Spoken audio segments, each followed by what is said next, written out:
সহকর্মীবৃন্দ, আপনারা প্রায় একটি কথা বলে থাকেন, আমার সাথে যখন দেখা হয় তখনও বলেন, আপনারা বলেছেন, আপনারা অতীতেও বলেছেন, বর্তমানেও বলছেন, বিভিন্ন বক্তৃতা বিবৃতিতেও আপনারা বলেন যে বাংলাদেশের জনগণের আস্থা বিএনপির উপরে আছে। এই কথাটা আপনারা বলেন। প্রিয় সহকর্মীবৃন্দ, এই আস্থাটা ধরে রাখা কিন্তু অনেক কঠিন ব্যাপার। এই আস্থাটা ধরে রাখা কঠিন ব্যাপার। জনগণের আস্থা আপনাদের উপরে আছে, আমাদের উপরে আছে, বিএনপির উপরে আছে। এটি ধরে রাখার দায়িত্ব আপনার এবং আমার এবং আমাদের সকলের। এটি ধরে রাখার দায়িত্ব কিন্তু জনগণের না। জনগণ আস্থা রাখবে তার উপরেই, যে জনগণের সাথে থাকবে। জনগণ আস্থা রাখবে তার উপরেই, জনগণ যখন দেখবে যে আমি তার উপরে আস্থা রাখেছি এই কারণেই, কারণ আমি যেভাবে চাই সে সেভাবে কথা বলছে, আমি যেভাবে চাই সে সেভাবে বিহেভ করছে, সেভাবে চলছে, সেভাবে উঠছে, সেভাবে বসছে। প্রিয় সহকর্মীবৃন্দ, এই কথাগুলো আমি এই কারণে বলছি, আপনারা হয়তো মনে মনে কেউ কেউ ভাবছেন যে তারেক রহমান তো এই কথাগুলো দুদিন আগেও বলেছে, একই কথা বারবার বলে কেন? একই কথা এই জন্য বারে বারে বলছি সহকর্মীবৃন্দ, আগামী দিনে যে নির্বাচনটি আসছে, আগেও বলেছি, আজও আপনাদের সামনে আমি তুলে ধরতে চাই পরিষ্কারভাবে।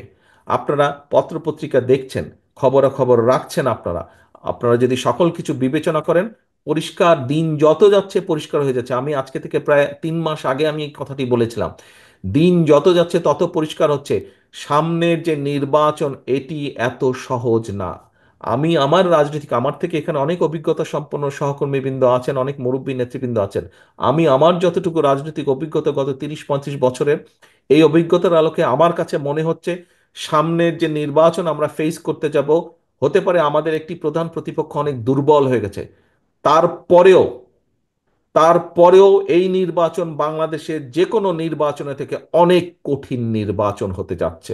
অনেক কঠিন নির্বাচন হতে যাচ্ছে, কারণ 20 বছর আগের যখন মানুষ নির্ভয়ে, কম বেশি নির্ভয়ে ভোট দিতে পারতো, আপনি যদি সেই 2001-এর নির্বাচন ধরে থাকেন, সেই সময় থেকে মানুষের চিন্তাধারা পরিবর্তন হয়েছে, মানুষের ধ্যান ধারণার পরিবর্তন হয়েছে, মানুষ এখন অনেক অনেক সচেতন।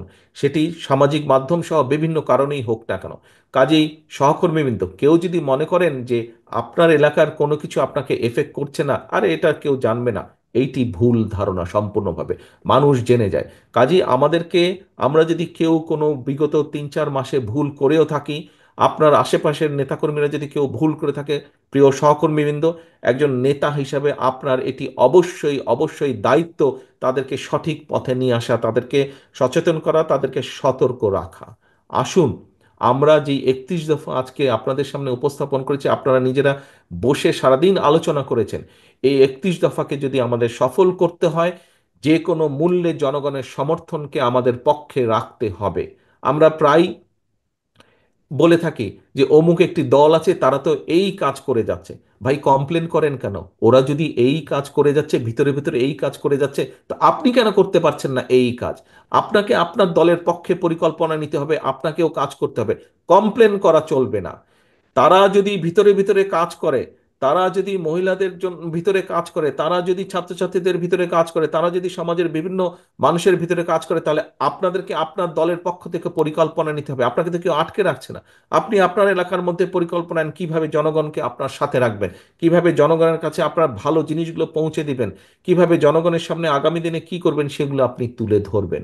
প্রিয় সহকর্মীবৃন্দ, এই সকল কিছু, আজকের সকল আয়োজন, এই যে আপনারা কথা বললেন, বক্তব্য রাখলেন, আমি আপনাদের সাথে কথা বলছি, সকল কিছুর লক্ষ্য এবং মূল উদ্দেশ্য বা মূল লক্ষ্যই হচ্ছে জনগণের সমর্থন আমাদের পক্ষে রাখা।